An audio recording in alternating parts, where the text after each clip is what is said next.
Coach, your last game was at Valpo, and you came away with that win. We've been talking a lot about your offense, but switching over to the defense had a really great game, especially the third quarter, only letting Valpo score 3 points. What started clicking for your defense in that game that's kind of been brewing all season so far? I was really happy with our defensive effort.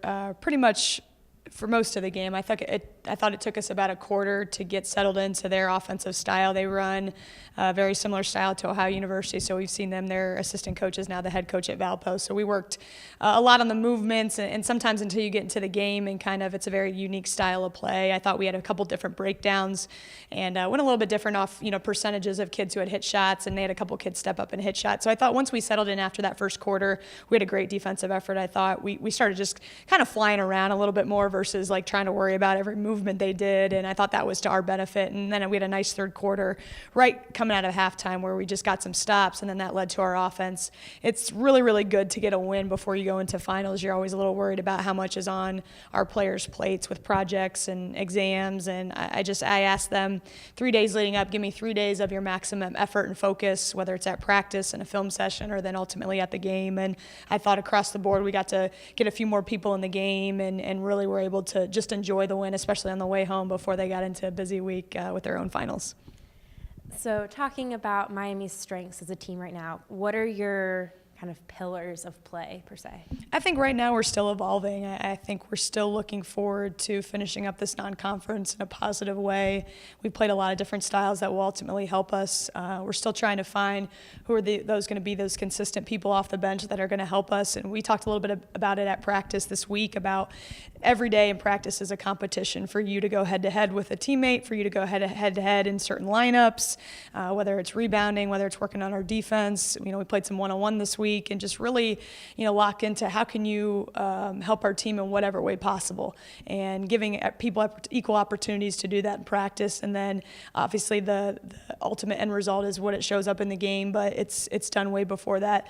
I like that we're improving defensively on some things. I think our rebounding is getting better. The toughness we were struggling with a little bit in the beginning of the season, I feel like we found that, and it's going to be crucial going into our next 2 games to finish up before here over Christmas. And I just think we're evolving with our balance on the offensive end. We've been able to see now we got 4 people in double figures and a couple people just a couple points behind. So that balance, I think, is going to be a strength hopefully for the rest of the season as well.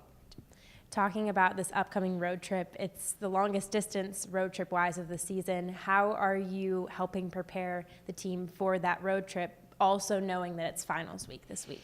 Yeah, we gave the team a couple days off and did some optional shooting workouts and obviously practiced a couple times, but we'll get going here at the end of the week and really lock back in after all the papers and projects and finals are done and get them back thinking about basketball. And I think they'll be excited to go after a long, tough week. And then we got to travel down to first Florida A&M and then, bus over to Jacksonville State, which is in Alabama. So they're going to see maybe parts of the country they haven't seen, which is pretty cool, and be locked in totally on the basketball. And these will be 2 good challenges for us. We played both teams last year at home, and kind of this is the back end of our home and home contracts with them. So it'll be interesting to see how our team responds. We've proven that it's so important to bring your energy and toughness on the road, and it's going to be ever important coming out of this week to do that as well.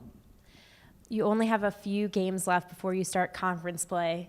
January 5th is your first conference game. What are you hoping that the team accomplishes before that January 5th start of conference play? I'm really big at referencing a lot of things that lead up to MAC play, and January and February, March are your most important times, right? And, just the way we've had rotations, what we've done in practice, committing yourself every day to get better as a team. I think we still have a ways to go, and by no means are we even close to peaking.